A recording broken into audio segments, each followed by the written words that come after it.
SC खाप संगठन हमें क्यों बनाना पड़ा? क्योंकि ये इंतजार किया जाता है कि नौकरी लगेगी तो कुछ कर लेगी। इस दलित शब्द को सबसे पहले हमें हटाने की जरूरत है।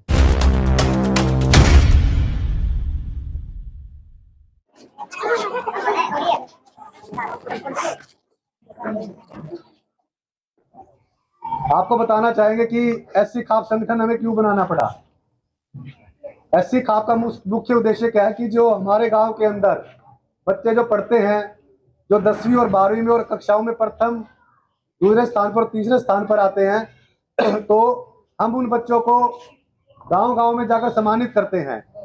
क्या होता है कि शहरों के अंदर तो सम्मान देने के लिए स्कूल के अंदर कोई ना कोई कार्यक्रम आयोजित होते रहते हैं, लेकिन अगर हम गांव की बात करें तो एससी समाज के अंदर प्रोत्साहन के लिए नेतागण आते हैं 5 साल के अंदर, जब चुनाव सिर पे होते हैं, जल्दी से कोई कार्यक्रम नहीं होता। दूसरा, एससी खाप संगठन की पिछले साल अक्टूबर में स्थापना हुई थी और अगर मैं बात करूं तो 17 जिलों के अंदर आज हमारी पूरी टीम अवेलेबल है। हम शहरों को छोड़कर ज़्यादातर गांव के अंदर जाकर हम बच्चों के अंदर शिक्षा के प्रचार प्रसार पर जोर देते हैं और जो बच्चे ज़्यादा अंक हासिल करते हैं उनको हम सम्मानित करते हैं। आप सभी को मेरी तरफ से नमस्कार, जय भीम, जय भारत, जय संविधान।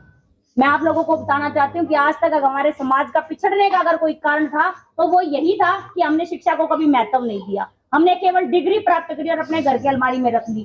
खासकर महिलाओं की डिग्रियां आज घर के अलमारियों में रखी हैं, चाहे वो 10वीं करके आई थी या हमारे घर के आज बहू को MA BEd भी होगी तो उसकी डिग्री भी घर में ही रखी होगी, क्योंकि ये इंतजार किया जाता है कि नौकरी लगेगी तो कुछ कर लेगी, और नहीं तो जरूरत नहीं है अपने घर में अपने बालका ने खिला। महिलाओं के लिए अक्सर ये देखा जाता है, लेकिन मैं आप लोगों को बताना चाहती हूँ कि महिलाओं को केवल एक मौके की जरूरत होती है और वो मौका हमेशा घर का पुरुष लाके उनको देता है और वो महिलाएं अपनी इतनी हिम्मत नहीं दिखा पाती कि वो खुद अपने लिए मौका ढूंढ पाए। तो आप अगर अपने घर की बेटियों को आज पढ़ाना चाहते हैं, पढ़ा रहे हैं, तो इस बात को दिमाग में बिठा लीजिए कि ऐसी शिक्षा ना देकर भेजें उसको कि कल न जाकर उसकी डिग्री केवल घर की अलमारियों में ही रखी रहे। मेरे परिवार ने मुझको मौका दिया, इसीलिए आज आपके बीच में करनाल से चल के यहाँ पे आकर भाषण देने के लायक हूँ। बाबा साहब भीमराव अंबेडकर के बारे में किताबों में सिर्फ एक बात पढ़ाई गई कि उन्होंने भारत का संविधान लिखा। मैं वकील हूँ, 14 साल से वकालत कर रही हूँ और मैं आपको बता दूं मैंने इससे मात्र किताबों में कभी नहीं पढ़ा कि सिर्फ एक ही लाइन लिखी होती, भारत का संविधान किसने लिखा? बाबा साहब अंबेडकर ने लिखा, बस। इससे अलावा कुछ नहीं पढ़ाया जाता। लेकिन आप लोगों को बताना चाहती हूँ कि अगर आज आप इस मंच पर बैठकर मेरी बात सुन रहे हो, कुर्सी पे बैठे हो, मैं यहाँ खड़ी हूँ, तुम फूल चढ़ा रहे हो, ये सब कुछ बाबा साहब की देन है। अगर किसी का ये वहम हो, अगर आज मैं बिना घूंघट के खड़ी हूँ ना, तो वो भी बाबा साहब अंबेडकर की देन है। अगर आज लड़कियां घरों से बाहर बैठकर पुरुषों के साथ बराबर में बैठी है ना, तो ये बाबा साहब अंबेडकर की देन है। कारण क्या है कि जो दलित शब्द हमारे लिए प्रयोग होता है ना, इस दलित शब्द को सबसे पहले हमें हटाने की जरूरत है। मानसिक संतुलन और मानसिक मजबूती तभी मिलेगी जब हम इन शब्दावलियों से निकलेंगे। दलित की जगह जो संवैधानिक शब्द है SC, शेड्यूल कास्ट, अनुसूचित जाति, उसका प्रयोग करना शुरू करें।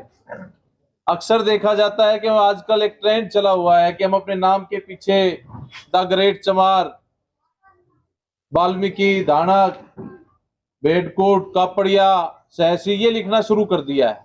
हमारे बुजुर्ग नहीं लिखते थे।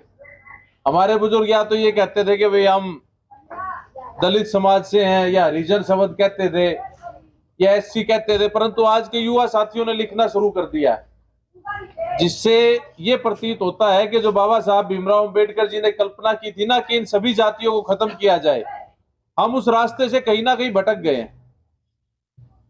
हमें अपनी 37 जातियों को जो हरियाणा के अंदर बसती हैं SC समुदाय की, उनको इकट्ठा करना है।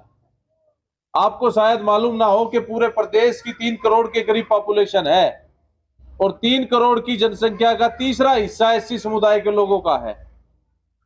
आज जो जमींदार आदमी है या बिजनेसमैन है, उनके बच्चे पढ़ लिख के कहाँ जा रहे हैं? विदेशों में जा रहे हैं, वही शादी कर रहे हैं।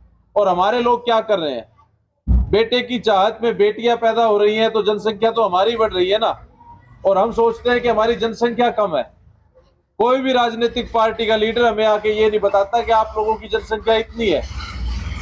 आपने कभी ये सोचा भी नहीं होगा कि महम हल्के के अंदर हमारी जनसंख्या कितनी होगी SC समुदाय की। हमारी महम हल्के के अंदर समुदाय की बात करें SC समुदाय की, तो 65,000 से ज्यादा जनसंख्या है।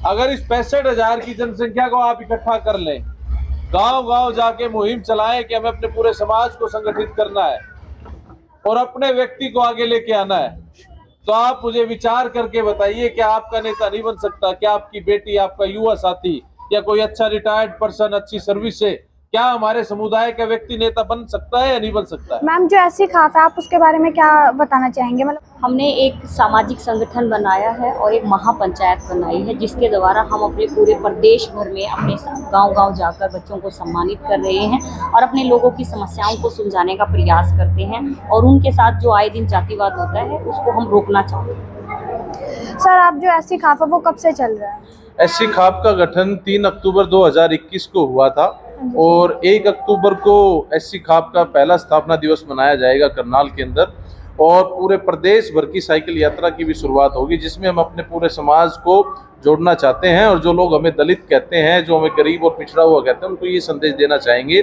कि हम दलित और पिछड़े नहीं हैं, हम शेड्यूल कास्ट के लोग हैं, जो एक संवैधानिक शब्द है, और अपने बच्चों को हम सम्मानित करके अपने समाज को हम इकट्ठा करने का प्रयास कर रहे हैं। सर, जो एससी खाप के जो अध्यक्ष हैं वो कौन है? एससी खाप के अध्यक्ष माननीय अमित तंवर जी हैं। मेरा नाम मंजीत मोहतरम है, एससी खाप का राष्ट्रीय उपाध्यक्ष हूँ। एससी खाप का मेन उद्देश्य बाबा साहब के सिद्धांतों पर चलना है।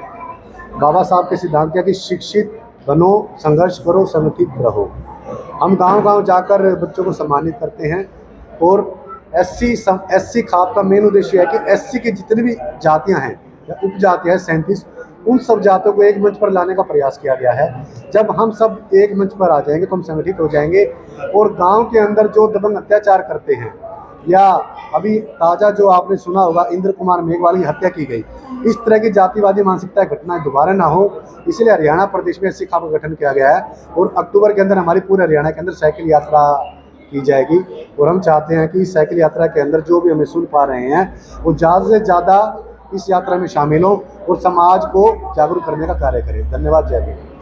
एक क्वेश्चन और, जैसे इंद्र मेघवाल की हत्या हुई है, उसके ऊपर आप लोगों ने क्या स्टेप? इंद्र मेघवाल की हत्या हुई तो एससी खाप ने करनाल के अंदर कैंडल मार्च किया, रोहतक के अंदर हमने इस बार स्वतंत्रता दिवस की किसी को शुभकामनाएं नहीं दी।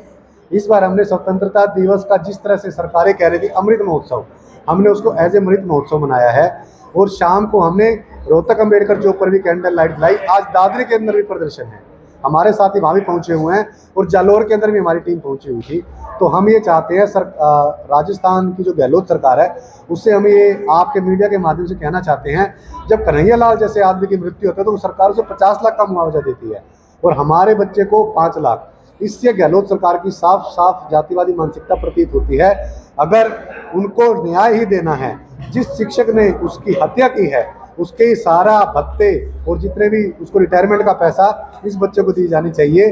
और हाँ, आपके माध्यम से एक बात और कहना चाहता हूँ, कल महम चौबीसी के चबूतरे पर कैंडल मार्च है, कल सभी लोग वहाँ पर पहुँचे और इस जो इंद्र मेघवाल हत्या की न्याय जो हुई है उसके न्याय के लिए ज़्यादा से ज़्यादा संख्या में शामिल।